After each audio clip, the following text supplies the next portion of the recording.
நடிகர் பிரபாஸ் நடிப்புல வரும் பொங்கலுக்கு ராஜா ஷாப் திரைப்படம் வெளியாக இருக்கு. இந்த படத்துடைய இசை வெளியீட்டு விழா நேத்து ஹைதராபாத்ல நடந்துச்சு. அந்த விழால நடிகை நிதி அகர்வாலும் கலந்துக்கிட்டாங்க.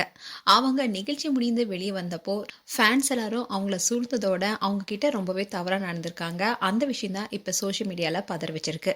ஃபேன்ஸ்ன்ற பேர்ல சிலர் செய்யற மோசமான செயல் பார்க்கறதுக்கே அதிர்ச்சியையும் வருத்தத்தையும் ஏற்படுத்தும் வகையில தான் இருக்கு. அந்த வகையில தான் நிதி அகர்வாலுக்கும் இப்படி நடந்திருக்கு. பீப்புள் மீடியா ஃபேக்டரி தயாரிப்புல இயக்குனர் மாருதி இயக்கத்துல பிரபாஸ் நிதி அகர்வால் நடிப்புல உருவான படம் தான் ராஜா ஷாப். இந்த படம் காஞ்சனா போல த்ரில் கலந்த பேய் படமா உருவாகி இருக்கு. இந்த படம் தமிழ், தெலுங்கு, ஹிந்தி, மலையாளம், கன்னடம்னு 5 மொழிகளுமே வெளியாக இருக்கு.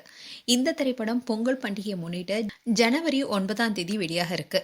நடிகர் விஜய் நடித்த ஜனநாயகம் படத்துடன் இந்த படமும் மோத இருக்கு.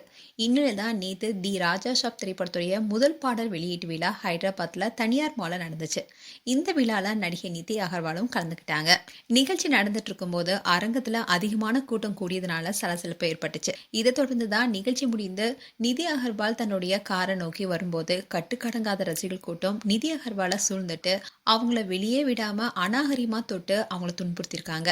இதனால நிதி அகர்வாலும் ரொம்பவே கஷ்டப்பட்டு அந்த இடத்துல இருந்தே வெளியே வர முடியாம தவிச்சிருக்காங்க.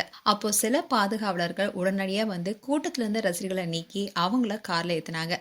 ஆனா நிதி அகர்வால் காருக்குள்ள வந்ததுக்கு அப்புறமா கூட ரொம்பவே பதட்டத்தோடும் பயத்தோடும் கண்கலங்கி இருந்ததா சொல்லப்படுது. இப்போ இந்த வீடியோ சோஷியல் மீடியால வைரல் ஆயிட்டு வருது.